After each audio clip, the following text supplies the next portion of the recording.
ദൈവത്തിന്റെ അതിപരിശുദ്ധ നാമത്തിന് മഹത്വം. ഇന്ന് ഓൺലൈനിലൂടെ ഞങ്ങളെ കേൾക്കുന്ന എപ്പോഴപ്പെട്ടവർക്കും വേഗം വരുന്നവനായ യേശു കർത്താവിന്റെ നിസ്തുല്യ നാമത്തിൽ ഞങ്ങളുടെ സ്നേഹവന്ദനത്തെ അറിയിക്കുകയാണ്. പ്രാരംഭ നിമിഷത്തിൽ ഒരു വാക്യം വായിക്കുവാനായിട്ട് കർത്താവിൽ ആഗ്രഹിക്കുന്നു. യൂദായുടെ ലേഖനം 24-ാം വാക്യം. വീഴാതെ വണ്ണം നിങ്ങളെ സൂക്ഷിച്ച് തന്റെ മഹിമാസന്നതിയിൽ കളങ്കമില്ലാത്തവരായി ആനന്ദത്തോടെ നിർത്തുവാൻ ശക്തിയുള്ളവന് നമ്മുടെ കർത്താവായ യേശുക്രിസ്തു മുഖാന്തരം നമ്മുടെ രക്ഷിതാവായ ഏക ദൈവത്തിന് തന്നെ സുഖപിതാവ്, ഞങ്ങള് ഈ വചനം നിന്റെ കരങ്ങളിൽ ഏൽപ്പിക്കുന്നു. തുടർന്നുള്ള നിമിഷങ്ങളെ മാത്രമേ അനുഗ്രഹിക്കണമേ. വചനം സംസാരിപ്പാൻ കൃപ തരുമാറാകണമേ. പരിശുദ്ധാത്മാവിൽ സംസാരിപ്പാൻ കൃപ നൽകണമേ. എല്ലാ നന്മകളാലും നിറയ്ക്കണം. പ്രാർത്ഥനകളുടെ കൊണ്ട് സ്തോത്രം. യേശു കർത്താവിൻ നാമത്തിൽ തന്നെ ആമേൻ. ഒരു സംഭവ കഥ ഓർപ്പിച്ച് മുന്നോട്ട് പോകുവാനായിട്ട് കർത്താവ് ആഗ്രഹിക്കുകയാണ്. ഒരു സന്തോഷം എന്ന് പറയുന്ന ഒരു കൊച്ചു സന്തോഷം. അദ്ദേഹം ഒരു മരം വെട്ട് ജോലി ചെയ്യുന്ന ഒരു വ്യക്തിയായിരുന്നു. അദ്ദേഹത്തെ സംബന്ധിച്ചിടത്തോളം തന്റെ ഗ്രാമത്തിൽ ഏറ്റവും അറിയപ്പെടുന്ന ഒരു വ്യക്തിയായി തീരുവാൻ ഇടയായി. അതിന് കാരണം എത്ര ദുർഘട സ്ഥാനത്ത് നിൽക്കുന്നതായിട്ടുള്ള വൻമരങ്ങളാണെങ്കിലും യാതൊരു പ്രയാസവും കൂടാതെ അത് വെട്ടിയിടുവാൻ തക്കവണ്ണം അദ്ദേഹത്തിന് കഴിയുമായിരുന്നു. വാസ്തവത്തിൽ അദ്ദേഹം കൊച്ചു സന്തോഷം എന്ന് പറയുന്ന മനുഷ്യൻ ആ ഗ്രാമത്തിലെ ഒരു ഹീറോ തന്നെയായിരുന്നു. അങ്ങനെ ഇരിക്കുമ്പോഴാണ് പട്ടണത്തിൽ ഒരു ധനികനായ മനുഷ്യന്റെ വീടിന്റെ മുകളിൽ ഒരു തെങ്ങ് ചരിഞ്ഞ് നിൽക്കുകയാണ്. അദ്ദേഹം അവിടെയുള്ള ആളുകളോടൊക്കെ സംസാരിച്ചു. നിങ്ങൾ ആവശ്യപ്പെടുന്ന പണം തരാം, ഇത് വീടിന് യാതൊരു കേടും കൂടാതെ മുറിച്ചു മാറ്റണം എന്ന് പറയുവാനായിട്ട് ഇടയായിട്ടത്. പക്ഷെ ആരും അതിന് ധൈര്യപ്പെട്ടില്ല. അങ്ങനെ ഇരിക്കുമ്പോഴാണ് ഈ കൊച്ചു സന്തോഷിനെ കുറിച്ച് ഈ പട്ടണവാസികൾക്ക് ചിലർക്ക് അറിയാമായിരുന്നു. അവർ പറഞ്ഞു, ഗ്രാമത്തിൽ ഒരു കൊച്ചു സന്തോഷുണ്ട്, അദ്ദേഹം മരമുറിയിൽ പ്രസിദ്ധനാണ്, അദ്ദേഹം വളരെ ഭംഗിയായി ആ ജോലി ചെയ്യുമെന്ന് പറഞ്ഞു. ഈ ധനാഢ്യരായ മനുഷ്യൻ അദ്ദേഹത്തെ വിളിച്ചു വരുത്തി ഈ സംഭവങ്ങൾ കാണിച്ചു. അദ്ദേഹം പറഞ്ഞു, ഒരു കുഴപ്പവുമില്ല, ഞാൻ അത് ചെയ്തുകൊള്ളാമെന്ന് പറയുവാനായിട്ട് ഇടയായിട്ടത്. പ്രിയപ്പെട്ടവരെ, അദ്ദേഹം മരം മുറിക്കുവാനായിട്ടുള്ള എല്ലാ ക്രമീകരണങ്ങളും അദ്ദേഹം ചെയ്യുവാനായിട്ട് ഇടയായിച്ചു.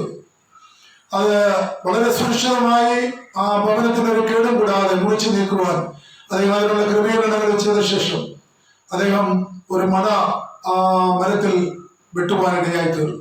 എന്നാൽ നിർഭാഗ്യമെന്ന് പറയട്ടെ, ആ മടയ്ക്ക് എതിർവശത്തുള്ള മട ഒടിഞ്ഞ് ആ വീടിന്റെ മുകളിലേക്ക് വീഴുവാനായിട്ട് ഇടയായി തീർന്നു. അതുകൊണ്ട് അപ്പോസ്തലനായ പൗലോസ് ഇങ്ങനെ നമ്മളെ ഓർപ്പിക്കുന്നുണ്ട്. എന്താണ്? നിൽക്കുന്നു എന്ന് തോന്നുന്നവൻ വീഴാതിരിപ്പാൻ തക്കവണ്ണം സൂക്ഷിച്ച് കൊള്ളട്ടെ. അതുകൊണ്ട് ചേർന്നാണ് നമ്മളൊക്കെ ഒരു വാക്യവും ഓർത്തത്. ഒരു വിശ്വാസിയെ സംബന്ധിച്ചിടത്തോളം പൈശാചികൻ എപ്പോഴും അവനെ വേട്ടയാടിക്കൊണ്ടിരിക്കുകയാണ്. അപ്പൊ ആ വേട്ടയാടിൽ നിന്ന് രക്ഷപ്പെടുവാൻ തക്കവണ്ണം ഒരു മാർഗമേ അവന്റെ മുൻപിലുള്ളൂ: ദൈവത്തിൽ പരിപൂർണമായി ആശ്രയിക്കുക, ആത്മാവിൽ നിറഞ്ഞ് യഥാർത്ഥമായ ഒരു ക്രിസ്തീയ ജീവിതം നയിക്കുക എന്നുള്ളത്. അതുകൊണ്ടാണ് നമ്മുടെ കുറിവാക്യത്തിൽ നമ്മൾ ഇങ്ങനെ വായിച്ചത്, എപ്പോഴും വീഴുവാൻ സാധ്യതയുണ്ട്, എന്നാൽ വീഴാതെ വണ്ണം എന്നെയും നിങ്ങളെയും സൂക്ഷിച്ച് തന്റെ മഹിമാസന്നതിയിൽ കളങ്കമില്ലാത്തവരായി ആനന്ദത്തോടെ നിർത്തുവാൻ ശക്തിയുള്ളവൻ നമ്മുടെ കർത്താവായ യേശുക്രിസ്തു മുഖാന്തരം നമ്മുടെ രക്ഷിതാവായ ഏക ദൈവം തന്നെ. പ്രിയപ്പെട്ടവരെ, ഈ വേദഭാഗത്തേക്ക് ഞാൻ കടക്കുവാനായിട്ട് ആഗ്രഹിക്കുന്നില്ല. എന്നാൽ നമ്മൾ ഒന്നും മറക്കരുത്, ക്രിസ്തുവിനുള്ള വിശ്വാസത്താൽ യഥാർത്ഥമായ ഒരു ക്രിസ്തീയ ജീവിതം നമുക്ക് നയിപ്പാൻ കഴിയുമെന്ന് വിശുദ്ധ വേദപുസ്തകം വളരെ വ്യക്തമായി ആത്മാവിനാൽ വചനത്താൽ നമ്മളെ ഓർമ്മപ്പെടുത്തുകയാണ്.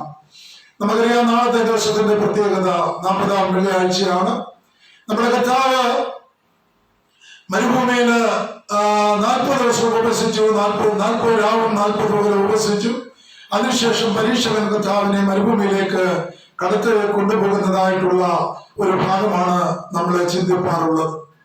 അതിനെക്കുറിച്ച് ഞാൻ വിശുദ്ധ മത്തായിയുടെ സുവിശേഷം നമുക്ക് മർക്കോസിന്റെ സുവിശേഷം നോക്കാം. മർക്കോസിന്റെ സുവിശേഷം 1-ാം അധ്യായം 13-ാം വാക്യം നമ്മൾ വായിക്കുമ്പോൾ നമ്മളിങ്ങനെ കാണുകയാണ്, അനന്തരം ആത്മാവ് അവനെ മരുഭൂമിയിലേക്ക് പോകുവാൻ നിർബന്ധിച്ചു. അവിടെ അവൻ സാത്താനാൽ പരീക്ഷിക്കപ്പെട്ടു. 40 ദിവസം മരുഭൂമിയിൽ കാട്ടുമൃഗങ്ങളോടുകൂടെ ആയിരുന്നു. മതി പ്രിയപ്പെട്ടവരെ, വിശുദ്ധ മർക്കോസ് രേഖപ്പെടുത്തിയിരിക്കുകയാണ്, അനന്തരം ആത്മാവ് അവൻ ദൈവത്തിന് സ്തോത്രം കർത്താവിനെ മരുഭൂമിയിലേക്ക് പോകുവാനായിട്ട് നിർബന്ധിച്ചു. അത് പൈശാചികനാൽ ഉള്ളതായ ഒരു പ്രയാസകരമായ വിഷയമായിരുന്നു. അവിടെ കർത്താവ് സാത്താനാൽ പരീക്ഷിക്കപ്പെട്ടു. അപ്പോൾ മരുഭൂമിയിൽ തനിക്കൊരു പരീക്ഷ ഉണ്ടാകുമെന്ന് മർക്കോസ് ഇവിടെ പറയുകയാണ്. എന്നാല് പരീക്ഷകന് തന്നോടൊപ്പം ആ മരുഭൂമിയിലേക്ക് കടന്നു വരുന്നതായിട്ട് നമ്മൾ കാണുവാനായിട്ട് കഴിയും. വിശുദ്ധ മത്തായിയുടെ സുവിശേഷം ത്തിലേക്ക് നമ്മൾ കടന്നു വരുന്നത് കൊണ്ട് അതിനു മുമ്പായിട്ട് ഞാൻ ഒരു കാര്യം കൂടെ ഓർപ്പിക്കട്ടെ. എന്തുകൊണ്ടാണ് യേശുവിനെ പരീക്ഷിച്ചത്? തന്റെ മനുഷ്യാവതാര ലക്ഷ്യം സാധിക്കുവാൻ യേശു യോഗ്യനെന്ന് തെളിയിക്കുവാനാണ് ഈ പരീക്ഷ കർത്താവിന് ആവശ്യമായിരുന്നത്. പ്രിയപ്പെട്ടവരെ, ഞാൻ ഒന്നുകൂടെ പറയാം. അതായത് ഒരേ സമയം ദൈവവും ഒരേ സമയം മനുഷ്യനായി ഭൂമിയിലേക്ക് ഇറങ്ങി വന്ന നമ്മുടെ കർത്താവ് തന്റെ മനുഷ്യാവതാര ലക്ഷ്യം സാധിക്കുവാൻ യേശു സർവദാ യോഗ്യനാണെന്ന് തെളിയിക്കുന്നതിന് വേണ്ടിയാണ് കർത്താവിനെ പരീക്ഷിക്കുവാനായിട്ട് ശ്രമിക്കുന്നത്. അപ്പൊ നമ്മൾ ഓർക്കുക, ക്രിസ്തുവിൽ വിശ്വസിക്കുന്ന ഏതൊരു വ്യക്തിയും അവന് പരീക്ഷകളുണ്ട്. എന്നാൽ പരീക്ഷകളെ ജയിക്കുവാനുള്ള കൃപ എന്റെയും നിങ്ങളുടെ മേലും തരുന്നവനായ ഒരു ദൈവമുണ്ട്. ദൈവത്തിന് സ്തോത്രം.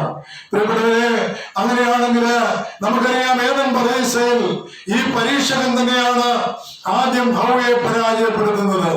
അപ്പൊ ആദ്യത്തെ ആദാം പരാജയപ്പെട്ട സ്ഥാനത്ത് നമ്മളിവിടെ കാണുന്നതും ശ്രദ്ധിക്കണം. ഒടുക്കത്തെ ആദാമാകുന്ന യേശു ക്രിസ്തു പിശാചിനെ പരാജയപ്പെടുത്തുന്നു. ഈ മരുഭൂമിയിൽ ആമേൻ വചനം കൊണ്ട് അവനെ പരാജയപ്പെടുത്തുന്നതായിട്ട് നമുക്ക് കാണുവാൻ കഴിയും. ഒന്നുകൂടി ഞാൻ ഓർപ്പിച്ച് മുൻപോട്ട് പോകുവാനായിട്ട് ആഗ്രഹിക്കുകയാണ്. എന്താണ് നമ്മുടെ കർത്താവ് എന്താണ് പരീക്ഷകന്റെ മുൻപിൽ നിൽക്കേണ്ടതായിട്ട് വന്നത്? കർത്താവിന്റെ മനുഷ്യാവതാര ലക്ഷ്യം സാധിക്കുവാൻ യേശു യോഗ്യനെന്ന്, നമ്മുടെ കർത്താവ് പരമയോഗ്യനാണെന്ന് തെളിയിക്കുവാനും വിശ്വാസികൾ കർത്താവിനെ പിൻപറ്റുമ്പോൾ ജീവിതത്തിൽ പരീക്ഷകൾ ഉണ്ടാകുമ്പോൾ അതിനെ ഞങ്ങളുടെ കർത്താവ് ജയിച്ചത് കൊണ്ട് ഞങ്ങൾക്കും ജയിക്കുവാൻ കഴിയുമെന്ന് നമ്മളെ പഠിപ്പിക്കുവാനും തന്റെ മനുഷ്യാവതാര ലക്ഷ്യം ആമേൻ സാധിക്കുവാൻ ഏറ്റവും യോഗ്യനാണ് ദൈവമെന്ന് വിളിച്ചറിയിക്കുന്ന ഒരു പരീക്ഷണമായിരുന്നു ഇത്. ആമേൻ. അങ്ങനെയാണെങ്കിൽ നമ്മുടെ കർത്താവ് ആമേൻ ഒന്നാം മനുഷ്യനായിരുന്ന ആദാം പരാജയപ്പെട്ട സ്ഥാനത്ത് ആമേൻ രണ്ടാം ആദാമായ ക്രിസ്തു ആമേൻ വിജയക്കൊടി നാട്ടുവാനായിട്ട് ഇടയായിത്തീർന്നു. നമുക്കറിയാം, വിശുദ്ധ മത്തായിയുടെ സുവിശേഷം 4-ാം അധ്യായം 1 മുതൽ 11 വരെയുള്ള വാക്യങ്ങൾ ഞാൻ നിങ്ങളും വായിക്കുമ്പോൾ അവിടെ 3 പരീക്ഷകളാണ് നമുക്ക് കാണുവാനായിട്ട് കഴിയുന്നത്. മത്തായി അതിന്റെ 4-ന്റെ 1 മുതൽ നമ്മൾ വായിക്കുമ്പോൾ 40 രാവും 40 പകലും ഉപവസിച്ച ശേഷം അവനെ വിശന്നു. അപ്പോൾ പരീക്ഷകർ അടുത്തു വന്ന് നീ ദൈവപുത്രനെങ്കിൽ ഈ കല്ല് അപ്പമായി തീരുവാൻ കൽപ്പിക്ക എന്ന് പറഞ്ഞു. നീ ദൈവപുത്രനെങ്കിൽ ഈ കല്ല് അപ്പമായി തീരുവാൻ കൽപ്പിക്ക എന്ന് പറഞ്ഞു. അതിനെ കർത്താവ് മനുഷ്യൻ അപ്പം കൊണ്ട് മാത്രമല്ല ദൈവത്തിന്റെ വായിൽ കൂടി വരുന്ന സകല വചനം കൊണ്ട് ജീവിക്കുന്നു എന്ന് എഴുതിയിരിക്കുന്നു. ദൈവത്തിന്റെ വായിൽ നിന്ന് വരുന്ന സകല വചനം കൊണ്ടും ജീവിക്കുന്നു എന്ന് കർത്താവ് പറയുവാനായിട്ട് ഇടയായിത്തീർന്നു. അപ്പൊ പ്രിയപ്പെട്ടവരെ, നമുക്കറിയാം ഏറെ സുപരിചിതമായ ഒരു വചനമാണിത്. അവൻ 40 രാവും 40 പകലും ഉപവസിച്ചു. നമുക്കറിയാം 40 രാവും 40 പകലും ഉപവസിക്കുമ്പോൾ നമ്മുടെ ശരീരം ബലഹീനമാണ്. യേശു കർത്താവൻ ജഡത്തില് അവൻ വെളിപ്പെട്ടവനാണ്. അവന്റെ ശരീരവും ക്ഷീണാവസ്ഥയിലാണ്. അപ്പം കർത്താവിന് നന്നായി വിശന്നു. നോക്കിയേ, പൈശാചികന് വളരെ വ്യക്തമായി അറിയാമായിരുന്നു. ആമേൻ, 40 രാവും 40 പകൽ ഉപസിച്ച് കഴിയുമ്പോൾ ആമേൻ ഒരേ സമയം അവന് മനുഷ്യനും ഒരേ സമയം ദൈവമാണെങ്കിൽ പോലും മനുഷ്യ ശരീരത്തിൽ നമുക്ക് വേണ്ടി നമ്മുടെ പാപങ്ങളെ ചുമന്നൊഴിക്കേണ്ടതിന്, ആമേൻ നമ്മളെയൊക്കെ വീണ്ടെടുക്കേണ്ടതിന്, ആമേൻ അവന് ഈ കഷ്ടത സഹിക്കുവാൻ കഴിയുകയില്ലെന്ന് പൈശാചികൻ ചിന്തിക്കുകയാണ്. അതുകൊണ്ട് അവനിങ്ങനെ പറഞ്ഞു, ആമേൻ കർത്താവിന്റെ ആ സമയത്തെ ആവശ്യം എന്താണ്?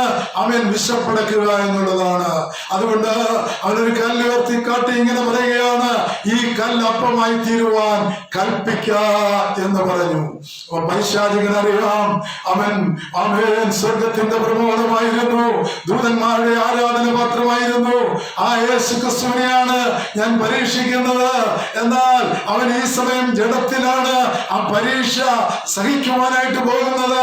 അതുകൊണ്ട് എനിക്ക് അവനെ പരാജയപ്പെടുത്തുവാൻ കഴിയും. മാത്രമല്ല, എന്റെ അവകാശമായിരിക്കുന്ന ഈ ഭൂമിയും ആകാശമണ്ഡലങ്ങളും ഒന്നുകൂടെ എനിക്ക് അരക്കിട്ടുറപ്പിക്കുവാൻ കഴിയുമെന്ന് വിശ്വസിച്ചുകൊണ്ട് കർത്താവിനോട് പറയുകയാണ്, ഈ കല്ലപ്പമായി തീരുവാൻ കൽപ്പിക്ക എന്ന് പറഞ്ഞു. കർത്താവ് പറയുന്നൊരു വചനമുണ്ട്. എന്താ പറഞ്ഞത്? മനുഷ്യൻ അപ്പം കൊണ്ട് മാത്രമല്ല ദൈവത്തിന്റെ വായിൽ കൂടി വരുന്ന സകല വചനം കൊണ്ട് ജീവിക്കുന്നു. ഒരു വചനമല്ല, ദൈവത്തിന്റെ വായിൽ നിന്ന് വരുന്ന സകല വചനം കൊണ്ടും ജീവിക്കുന്നു. അപ്പൊ ഒരു വിശ്വാസിയെ സംബന്ധിച്ചിടത്തോളം അവന്റെ ജീവിതത്തിൽ ആമേൻ കഷ്ടതകളും പ്രയാസങ്ങളും വേദനകളും വിശപ്പും ദാരിദ്ര്യവും ഒക്കെ വരുമ്പോൾ അവൻ യഥാർത്ഥ ഒരു വിശ്വാസിയാണെങ്കിൽ ദൈവവചനം അവനെ ബലപ്പെടുത്തുമെന്ന് കർത്താവ് ഓർപ്പിക്കുകയാണ്. ഈ ലോകത്തിന്റെ ആഹാരം അത് താൽക്കാലികമായി മാത്രമേ ഉള്ളല്ലോ. ഒരു മനുഷ്യന്റെ ആയുസ് 70, ഏറെയായാൽ 80. അതിന്റെ പ്രതാപം പ്രയാസവും ദുഃഖമത്രേ. അത് വേഗം തീരുകയും ഞങ്ങൾ പറന്നു പോവുകയും ചെയ്യുമെന്ന് സങ്കീർത്തനക്കാരൻ രേഖപ്പെടുത്തിയിട്ടുണ്ട്. അങ്ങനെയാണെങ്കിൽ പ്രിയപ്പെട്ടവരെ, മറന്നു പോകുന്ന ആളുകളിൽ എത്രയോ യൗവനക്കാർ കിടന്നുറങ്ങി രാവിലെ അവരെ വിളിച്ചുണർത്തുമ്പോൾ അവർ ഈ ലോകത്തിൽ നിന്ന് മാറ്റപ്പെട്ടിരിക്കുകയാ. അങ്ങനെയാണെങ്കിൽ ഈ വചനം നമ്മളെ ഓർപ്പിക്കുന്ന ഒരു കാര്യമുണ്ട്. നീ വചനത്തിൽ വിശ്വസിച്ച്, ക്രിസ്തുവിൽ വിശ്വസിച്ച്, നിന്റെ ഹൃദയത്തിന്റെ ഹൃദയങ്ങളിൽ ദൈവീക വചനം എഴുതപ്പെട്ടിട്ടുണ്ടെങ്കിൽ നിനക്ക് ഭാരങ്ങളും പ്രയാസങ്ങളും വരുമ്പോൾ ആ വചനത്തിൽ ബലപ്പെട്ട് നിനക്ക് ജീവിക്കുവാൻ കഴിയുമെന്ന് വളരെ വ്യക്തമായി ഇവിടെ ഓർപ്പിക്കുകയാണ്.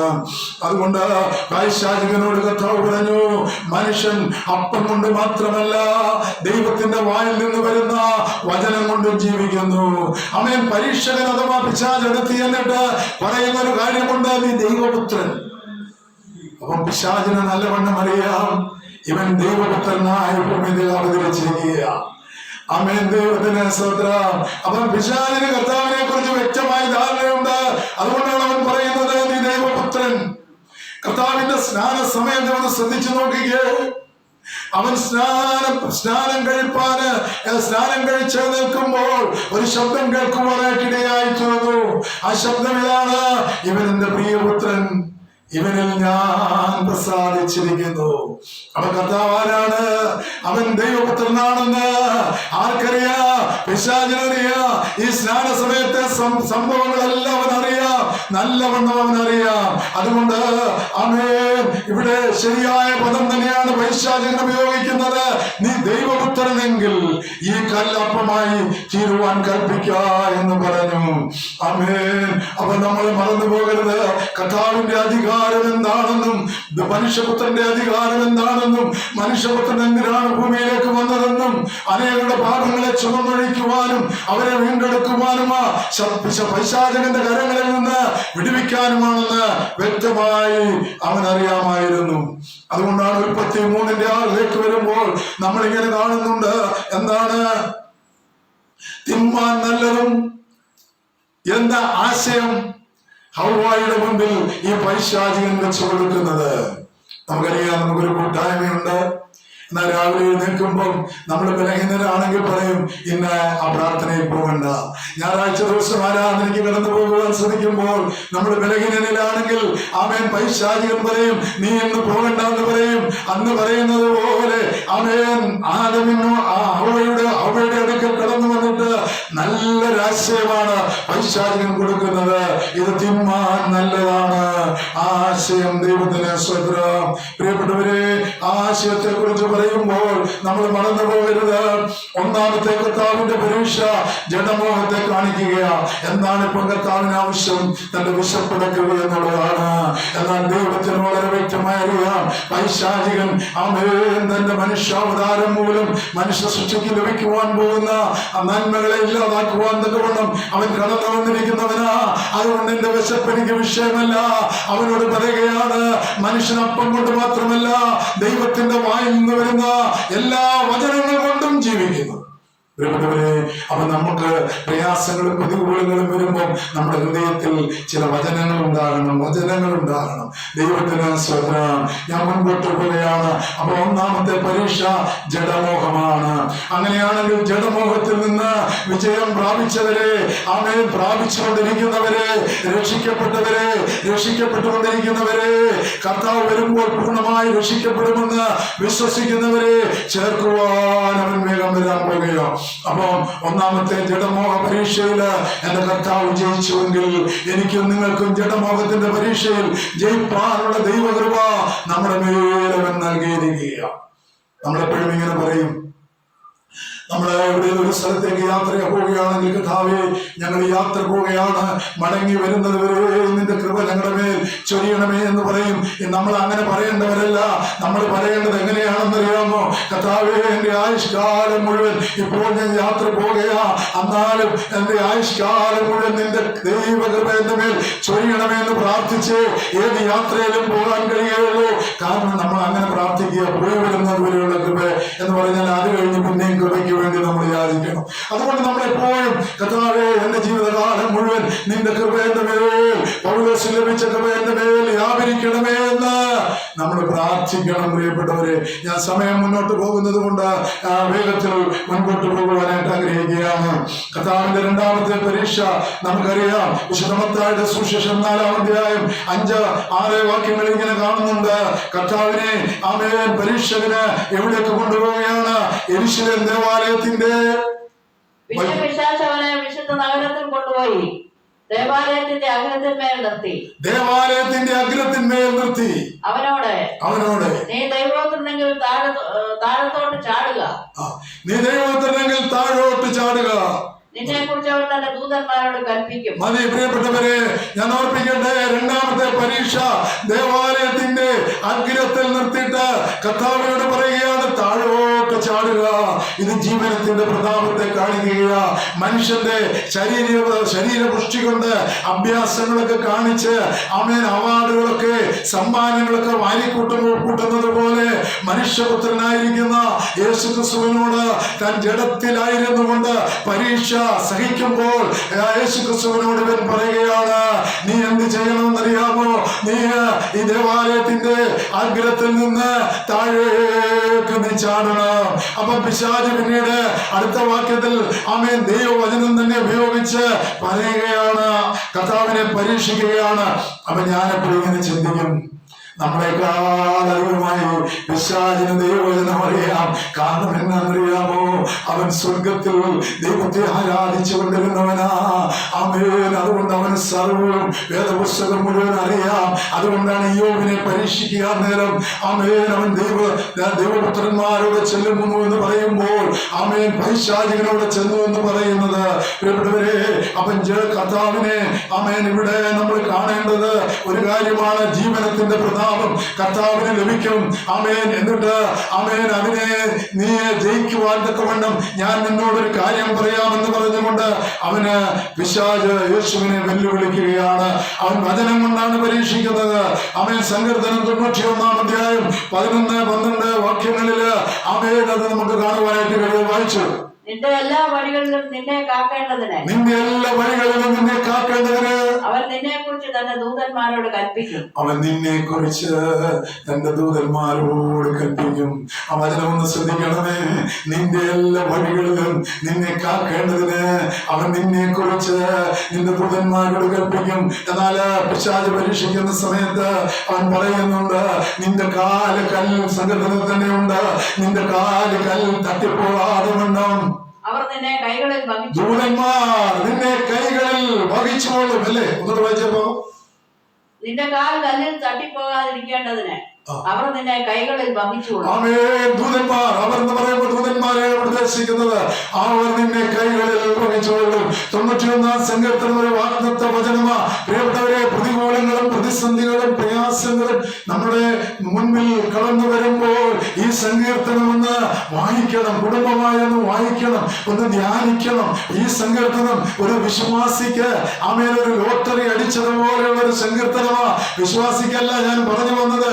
ഒരു സാധാരണ മനുഷ്യൻ ലോട്ടറി അടിക്കുമ്പോൾ അവനുണ്ടാകുന്ന സന്തോഷം പോലെ നമുക്ക് ഈ സങ്കീർത്തനം വായിക്കുമ്പോൾ ഒരു സന്തോഷം ഉണ്ടാകും. കാരണം ആമേൻ അത്യുന്നതന്റെ മറവിൽ വസിക്കുകയും സർവശക്തന്റെ നിഴലിൻ കീഴിൽ പാർക്കുകയും ചെയ്യുന്നവൻ യഹോവയെ കുറിച്ച് അവൻ എന്റെ സങ്കേതം, ഞാൻ ആശ്രയിക്കുന്ന എന്റെ ദൈവം എന്ന് പറയുന്നു. എന്നിട്ട് ഇങ്ങോട്ട് പറഞ്ഞിരിക്കുക 91 സങ്കീർത്തനം കഴിവുള്ളത്തോളം വീട്ടിൽ വൈകിട്ട് സന്ധ്യാ പ്രാർത്ഥനയ്ക്കൊന്ന് ധ്യാനിച്ചു നോക്ക്. നിന്റെ ഭവനത്തിന്റെ മേൽ വരുന്ന ഏതൊരു ദുഷ്ടശക്തിക്കും നിന്റെ ഭവനത്തോട് അടുക്കാതിരിപ്പാൻ തക്കവണ്ണം ദൈവത്തിന്റെ കാവല് ആമേൻ നമുക്കുണ്ടായിരിക്കും. മാത്രമല്ല, കർത്താവിന്റെ രക്തം കൊണ്ട് എന്നെയും നിങ്ങളുടെയും ഭവനങ്ങളെയും ആമേൻ നമുക്കുള്ള സകല അവകാശങ്ങളെയും അവൻ മുദ്രയിട്ടുകൊള്ളും. അവൻ രണ്ടാമത്തെ പരീക്ഷണം ജീവനത്തിന്റെ പ്രതാപമാണ്. നോക്കിയ പൈശാചികന് വളരെ വ്യക്തമായി അവൻ അറിയാം.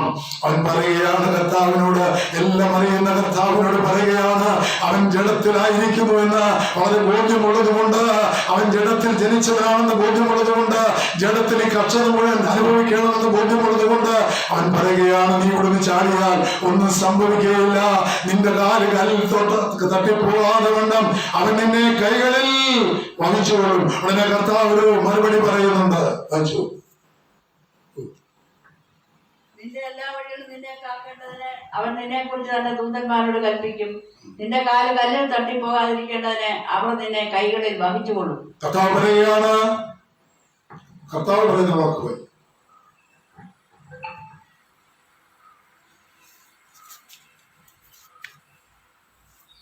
നിന്നെ കുറിച്ച് അവൻ നിന്റെ ദൂതന്മാരോട് കൽപ്പിക്കും. അവൻ നിന്റെ കാൽ കല്ലിനോട് തട്ടാതെ വണ്ണം നിന്നെ കയ്യിൽ താങ്ങിക്കൊള്ളും. പരീക്ഷകളോട് കർത്താവ് പറയുന്ന വാക്കുകൾ ദൈവത്തിന് സ്തോത്രം, ഹല്ലേലൂയ.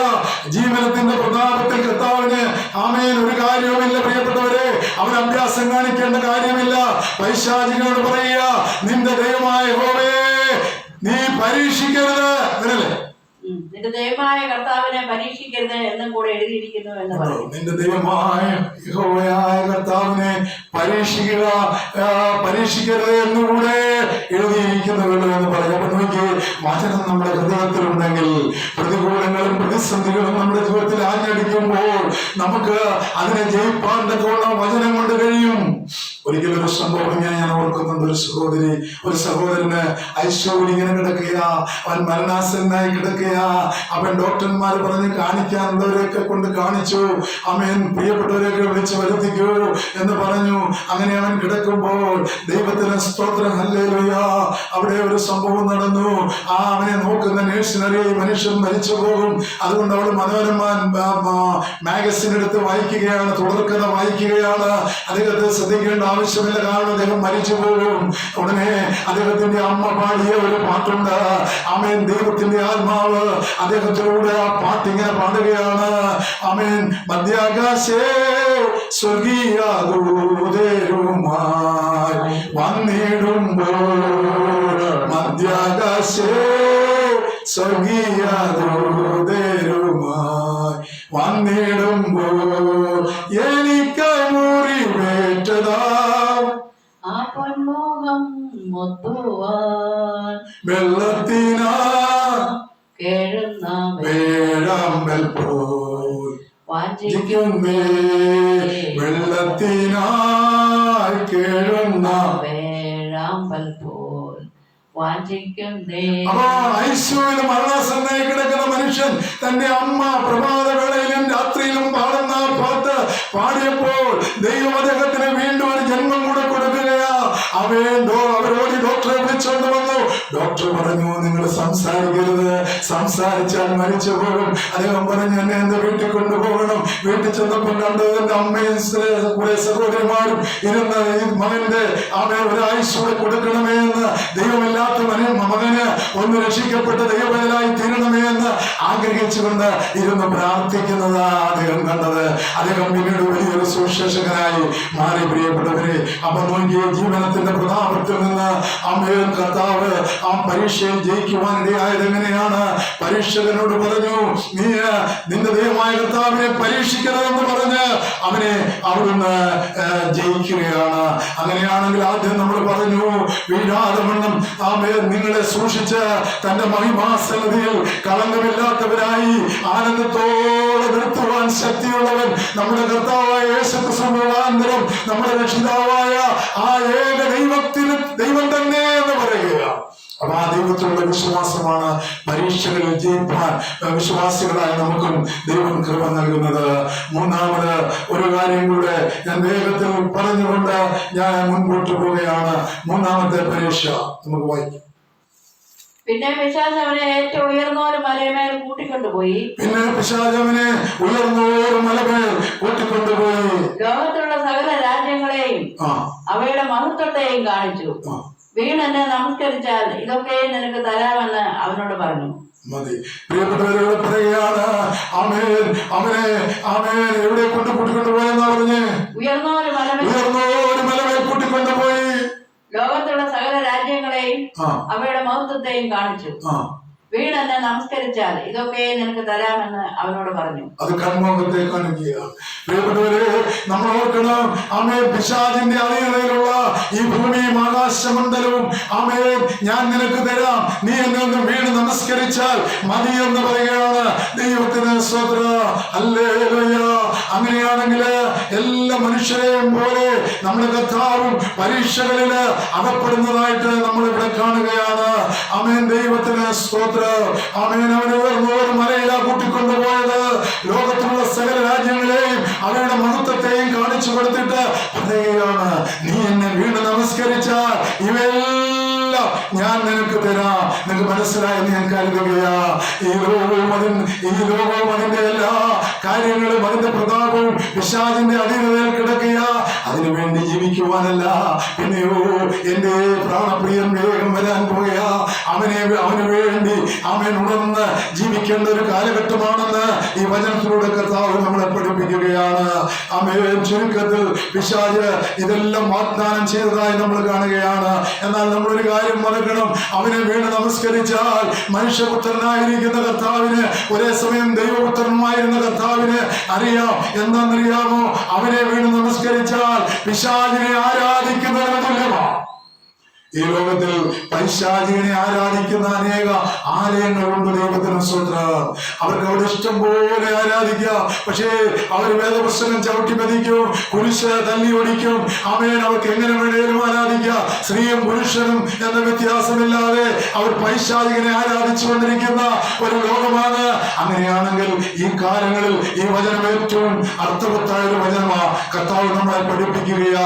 ഞാൻ ഇവനെ വീണ് നമസ്കരിച്ചാൽ ഞാൻ പിശാചിനെ നമസ്കരിക്കുന്നതിന് തുല്യമാകുമെന്ന് കർത്താവ് ഇവിടെ നമ്മളെ പഠിപ്പിക്കുകയാ. ആമേൻ. ദൈവത്തിന് സ്തോത്രം. അങ്ങനെയാണെങ്കിൽ പിശാചിനെ ആരാധിക്കുന്നതിന് തുല്യം ദൈവത്തിന് സ്തോത്രം ലോകത്തിന്റെ മഹത്വം ലഭിക്കുന്നത് ഒട്ടും കരണീയമല്ലെന്ന് നമ്മുടെ കർത്താവ് നമ്മളെ പഠിപ്പിക്കുന്നത് നമ്മള് മറന്നു പോകരുത്. അപ്പൊ ഇത് കൺമുഖത്തെ കാണിക്കുകയാണ്. അടുത്ത വാക്യമല്ല, കർത്താവ് എങ്ങനെയാണ് അതിനെ ജയിക്കുന്നത്? നിന്റെ ദൈവമായ കർത്താവിനെ നമസ്കരിച്ച് അവനെ മാത്രമേ ആരാധിക്കാവൂ എന്ന് എഴുതിയിരിക്കുന്നു. അവനെ മാത്രമേ ആരാധിക്കാവൂ എന്ന് എഴുതിയിരിക്കുന്നുവല്ലോ എന്ന് പറഞ്ഞു. ദൈവത്തിന് സ്തോത്രം. നമ്മുടെ കർത്താവ് രാജാതിരാജാവായി വരുവാൻ പോകുകയാണ്. വെളിപ്പാട് 19:14 പറയുന്നുണ്ട്, അവൻ രാജാതിരാജാവായി വരുവാൻ പോകുകയാണ്. ദൈവത്തിന് സ്തോത്രം. ആമേൻ. വെളിപ്പാട് 11:15 ആമേൻ കർത്താവിന്റെ പുനരാഗമനത്തെ കുറിച്ച് വളരെ വ്യക്തമായി പറഞ്ഞിട്ടുണ്ട്. ആമേൻ. ഈ ലോകവും ഇതിലുള്ള സകലതും കർത്താവിന്റെ അധീനതയിലേക്ക്, കർത്താവിന്റെ രണ്ടാമത്തെ പുനരാഗമനത്തില് ആയിത്തീരുന്ന ഒരു സന്ദർഭം വരുവാനായിട്ട് പോവുകയാണ്. അങ്ങനെയാണെങ്കിൽ ഈ മൂന്നാം പ്രാവശ്യം യേശുവിനെ പരീക്ഷിക്കുമ്പോൾ പഴയ നിയമ വേദഭാഗം ഉദ്ധരിച്ചാണ് കർത്താവിനെ പരീക്ഷിക്കുന്നത് എന്ന് നമുക്ക് കാണുവാനായിട്ട് കഴിയും. നിന്റെ ദൈവമായ കർത്താവിനെ നമസ്കരിച്ച് അവനെ മാത്രമേ ആരാധിക്കാവൂ എന്ന് പറയുമ്പോൾ ദൈവം ഏകനാണ്, ദൈവം ഒരുവൻ മാത്രമാണ്, അവനെ മാത്രമേ ആരാധിക്കാവൂ എന്ന് ഇവിടെ രേഖപ്പെടുത്തുകയാണ് പ്രിയപ്പെട്ടവരെ.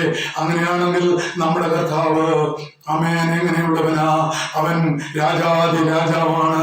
മാത്രമല്ല അവനെ കുറിച്ച് പറയുന്നുണ്ട്, അവൻ പരീക്ഷിക്കപ്പെട്ടവനാണെങ്കിലും, ജഡത്തിൽ പരീക്ഷിക്കപ്പെട്ടവനാണെങ്കിലും, എല്ലാ മനുഷ്യരെ പോലെയും അവൻ പരീക്ഷകൾക്ക് വിധേയനായി തീർന്നുവെങ്കിലും അവന് ദൈവപുത്രനായ യേശു ആകാശത്തിൽ കൂടി കടന്നുപോയൊരു ശ്രേഷ്ഠ മനോപുരോഹിതനായി നമുക്കുള്ളത് കൊണ്ട് നമ്മുടെ സ്വീകാരം മുറുകെ പിടിച്ചുകൊള്ളുക.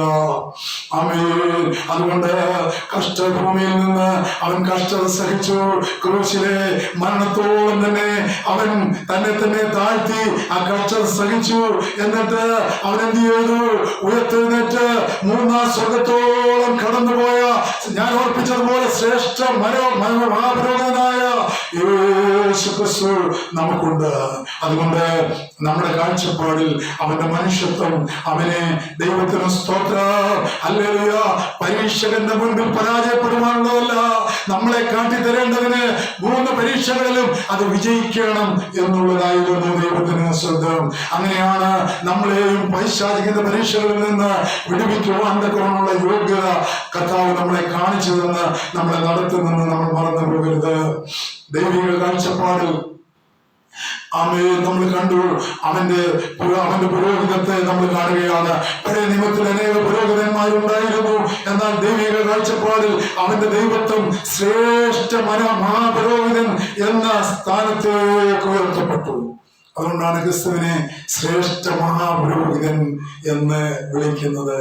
ആമേൻ. അങ്ങനെയാണെങ്കിൽ സമയത്തിന്റെ പരിധിയിൽ വാക്കുകൾ നിർത്തണമല്ലോ. ആമേൻ. അതുകൊണ്ട് ഞാൻ മുൻപോട്ട് പോവുകയാണ്. ആമേൻ. 1 പത്രോസ് 5:9 വായിച്ചാൽ നമുക്ക് ഈ വാക്കുകൾ അവസാനിപ്പിക്കാം. അതിനു മുൻപായി നമ്മൾ വായിച്ച വാക്യത്തിലേക്ക് ഒരിക്കൽ കൂടെ കടന്നു വരാം. എന്നെ ശ്രദ്ധിക്കുന്ന പ്രിയ ദൈവജനമേ, ഇതുവരെയും വീഴാതെ വണ്ണം എന്നെയും നിങ്ങളെയും സൂക്ഷിച്ച് തന്റെ മഹിമാസന്നിധിയിൽ എന്തിനു വേണ്ടിയാണെന്നറിയാമോ? കളങ്കമില്ലാത്തവരായി ആനന്ദത്തോടെ നിർത്തുവാൻ ശക്തിയുള്ളവനാ ഞാൻ വിശ്വസിക്കുന്ന ദൈവം, എന്നെ വീണ്ടെടുത്ത ദൈവം, എന്നെ രക്ഷിച്ച ദൈവം, ഞാൻ പാപിയായിരുന്നപ്പോൾ എന്നെ തേടി വന്ന ദൈവമെന്ന് നമ്മൾ വിശ്വസിക്കുമ്പോൾ അവിടെ പറയുകയാണ്, അവൻ ശക്തിയുള്ളവൻ മാത്രമല്ല, നമ്മുടെ കർത്താവായ യേശു ക്രിസ്തു മുഖാന്തരം നമ്മുടെ രക്ഷിതാവായ ആ ദൈവത്തിന് മഹത്വം കരയേറ്റുവാൻ നമ്മൾ കടപ്പെട്ടവരാണ്. എടുത്തെങ്കിലും വായിച്ചു. ലോകത്തിൽ നിങ്ങൾക്കുള്ള സഹോദരവർഗത്തിന് ആവക കഷ്ടപ്പാടുകൾ തന്നെ പൂർത്തിയായി വരുന്നു എന്നറിഞ്ഞ് വിശ്വാസത്തിൽ സ്ഥിരമുള്ളവരായി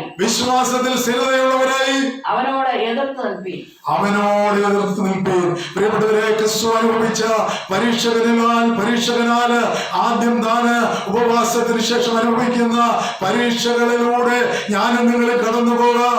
കൺമോഹം, ജഡമോഹം, ജീവനത്തിന്റെ പ്രതാപം ഇവയിലൂടെയൊക്കെ നമ്മളെ കടത്തിവിടുവാൻ ഈ ലോകത്തിന്റെ പ്രഭുവായിരിക്കുന്ന പൈശാചികൻ ശ്രദ്ധിക്കുമ്പോൾ അതിനെ ജയിക്കുവാൻ തക്കവണ്ണമുള്ള കൃപ സ്വർഗത്തിലെ ദൈവം നമുക്ക് നൽകും. അങ്ങനെയാണെങ്കിൽ നമ്മള് ആമേൻ നിൽക്കുന്നു എന്ന് തോന്നുന്നുവെങ്കിൽ ആമേൻ വീഴാതെ വണ്ണം നിൽക്കുവാൻ നമുക്ക് കഴിയണമെന്ന് ഇവിടെ നമ്മളെ ഓർപ്പിക്കുകയാ. അതിനുവേണ്ടി എന്താണ് ദൈവം നമുക്ക് നൽകി തന്നിരിക്കുന്നത്? നമ്മൾ വീഴില്ല. ദൈവത്തിൽ ആശ്രയിക്കുന്നവൻ വീഴില്ല, അവൻ കുലുങ്ങുകയില്ല. കാരണം അവനെ സൂക്ഷിക്കുന്നവൻ, ദൂതന്മാരെ അയച്ച് സൂക്ഷിക്കുന്നവൻ, നമുക്ക് ചുറ്റും ആമേൻ ദൂതന്മാരെ നിർത്തി സൂക്ഷിക്കുന്ന ദൈവം നമ്മോടൊപ്പമുണ്ട്. അതുകൊണ്ട് പ്രിയപ്പെട്ടവരെ, ഈ നാളുകളിൽ വല്ലാത്തൊരു കാലത്തിലൂടെ നമ്മൾ കടന്നു പോവുകയാ. പരീക്ഷകന്റെ പരീക്ഷ നമ്മുടെ തലമുറയുടെ മേല് ആമേൻ അത് പകർന്നുകൊണ്ടിരിക്കുകയാണ്. അവന്റെ പൂണിയിൽ അവരെ ആക്കിക്കൊണ്ടിരിക്കുന്ന ഒരു കാലഘട്ടമാ. എന്നാൽ ഒരു യഥാർത്ഥ വിശ്വാസിയുടെ ജീവിതത്തിൽ അങ്ങനെയുള്ളതായ സംഭവങ്ങള് ഒന്നും ഉണ്ടാകാതിരിപ്പാൻ തക്കവണ്ണം, തന്റെ കുഞ്ഞുങ്ങളെ നഷ്ടപ്പെട്ടു പോകാതിരിപ്പാൻ തക്കവണ്ണം അവരെ വിശ്വാസത്തിൽ നിലനിർത്തുക എന്ന് പറയുന്ന ഒരു ചുമതല കൂടി നമുക്കുണ്ടെന്ന് മറന്നു പോകരുത്. അതുകൊണ്ട് ഏതൊരു മാതാവും പിതാവും പ്രാർത്ഥിക്കുന്നവരായിരിക്കണം, അവർ കരയുന്നവരായിരിക്കണം. ദൈവത്തിന് സ്തോത്രം. അങ്ങനെയാണെങ്കിൽ ദൈവത്തിന് സ്തോത്രം എന്ന പകൽക്കാലം ഒരു പോയിന്റിലൂടെ ഞാൻ പറഞ്ഞിട്ട് ഞാൻ വാക്കുകൾ അവസാനിപ്പിക്കാം. അവിടെ ഇങ്ങനെയാണ് മർക്കോസിന്റെ സുവിശേഷം 1-ാം അധ്യായം അതിന്റെ 13-ാം വാക്യത്തില് നമ്മൾ ഇങ്ങനെ കാണുന്നുണ്ട്.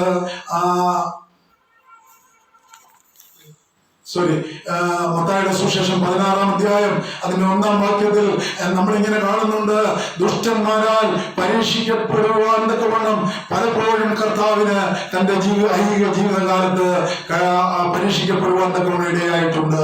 അവിടെ പറയുന്നുണ്ട്, അനന്തരം പരീക്ഷന്മാരും സദൂക്യരും അടുക്ക വന്നു, ആകാശത്തു നിന്നൊരു അടയാളം കാണിച്ചു തരണമെന്ന് പരീക്ഷിച്ച് ചോദിച്ചു. ആമേൻ. ദൈവത്തിന് സ്തോത്രം. പ്രിയപ്പെട്ടവരെ, നമ്മൾ മറന്നുപോയ എടുത്തുകൾ വായിക്കാം. വിശുദ്ധ മത്തായിയുടെ സുവിശേഷം 16-ാം അധ്യായം 1-ാം വാക്യം. കർത്താവിനെ 3 പരീക്ഷകളെ കൂടാതെ വീണ്ടും അനേക പരീക്ഷകള് തന്റെ ഐഹിക ജീവിതകാലത്ത് താൻ പരീക്ഷന്മാരാലും ഇങ്ങനെയുള്ള ആളുകളാല് നേരിടേണ്ടി വന്നിട്ടുണ്ട്. അതിലൊരു പരീക്ഷയാണ് ഈ പറഞ്ഞത്. അനന്തരം പരീക്ഷന്മാരും സദൂക്യരും അടുത്തു വന്നു, ആകാശത്തു നിന്ന് ഒരു അടയാളം കാണിച്ചു തരണമെന്ന് അവനെ പരീക്ഷിച്ച് ചോദിച്ചു. അവനോട് അവൻ ഉത്തരം പറഞ്ഞത്, സന്ധ്യാസമയത്ത് ആകാശം ചുവന്നു കണ്ടാൽ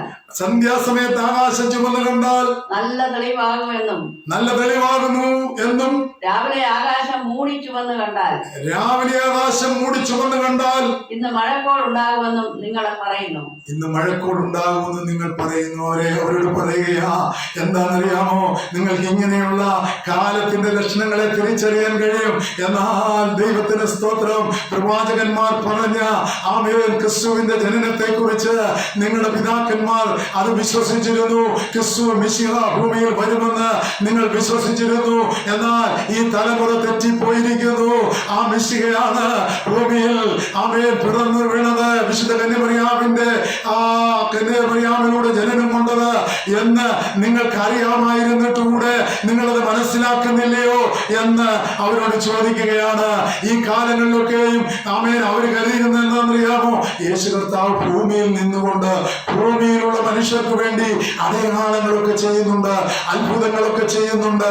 അപ്പൊ അങ്ങനെയാണെങ്കിൽ നീ മിശിഹയാണെന്ന് ഞങ്ങൾ വിശ്വസിക്കാം, നീയുമായിട്ട് ഞങ്ങൾ രമ്യപ്പെടാം. അതിന് നീ ഒരു കാര്യം ചെയ്യണം. എന്താണെന്നറിയാമോ, ആകാശത്ത് നിന്ന് ഒരടയാളം ഞങ്ങൾക്ക് കാണിച്ചു തരണമെന്ന് പറയാനായിട്ട് ഇടയായി തീർന്നു. എവിടെ നിന്ന്? ആകാശത്ത് നിന്ന്. നീ ഭൂമിയിൽ എല്ലാ അത്ഭുതങ്ങളും അടയാളങ്ങളും ചെയ്യുന്നുണ്ട്, നീ മരിച്ചവരെ ഓർപ്പിച്ചിട്ടുണ്ട്. ആമേൻ. ദൈവത്തിന്റെ സ്തോത്രം. കൂനിയായവളെ അവളെ നിവർത്തി സൗഖ്യം കൊടുത്തിട്ടുണ്ട്. നിന്റെ അടുക്കൽ വന്ന വൃക്ഷരോഗി സൗഖ്യം കൊടുത്തിട്ടുണ്ട്. നീ ഭൂമിയിൽ നിന്നുകൊണ്ട് ഭൂമിയിലുള്ള ആളുകൾക്ക് വേണ്ടി മാത്രമാണ് ചെയ്യുന്നത്.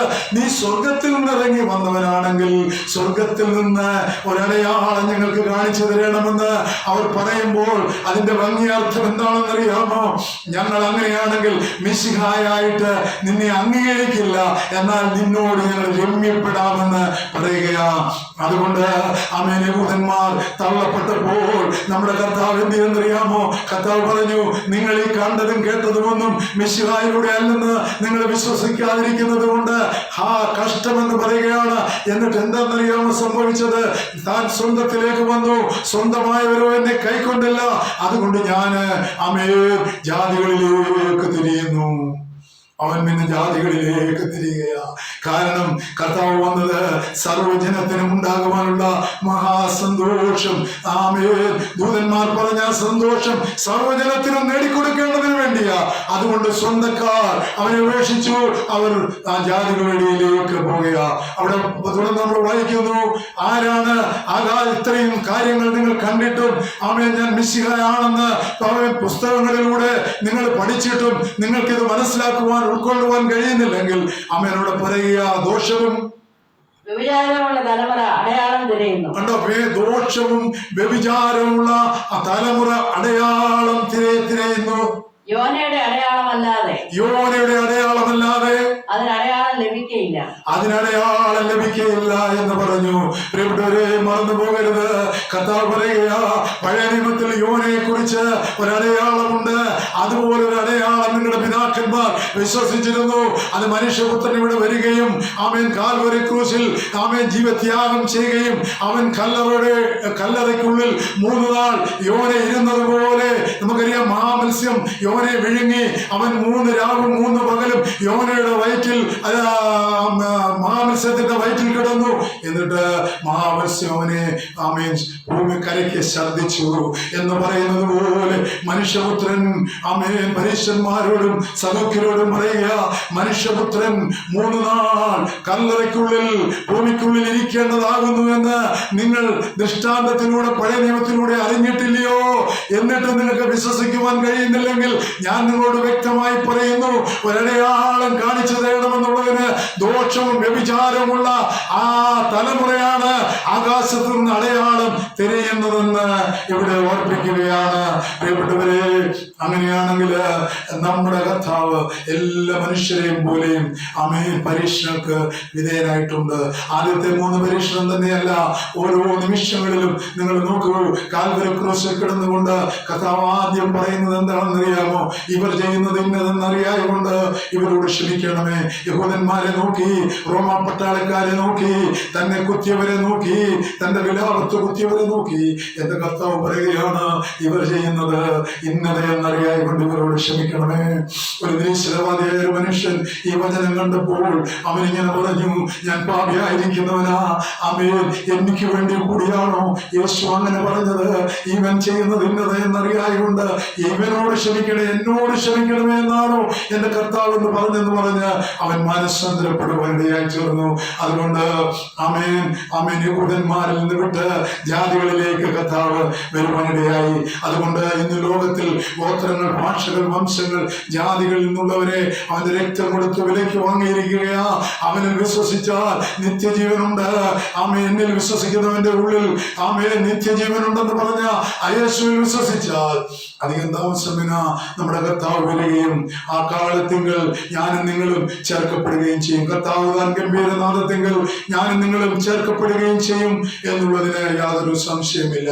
ഞാൻ അതിന്റെ വാക്കുകൾക്ക് വിരാമം കുറിക്കുകയാണ്. പ്രിയപ്പെട്ടവരെ, നമ്മളിവിടെ കണ്ടു കർത്താവിനെ കല്ലറയിൽ വെച്ചു.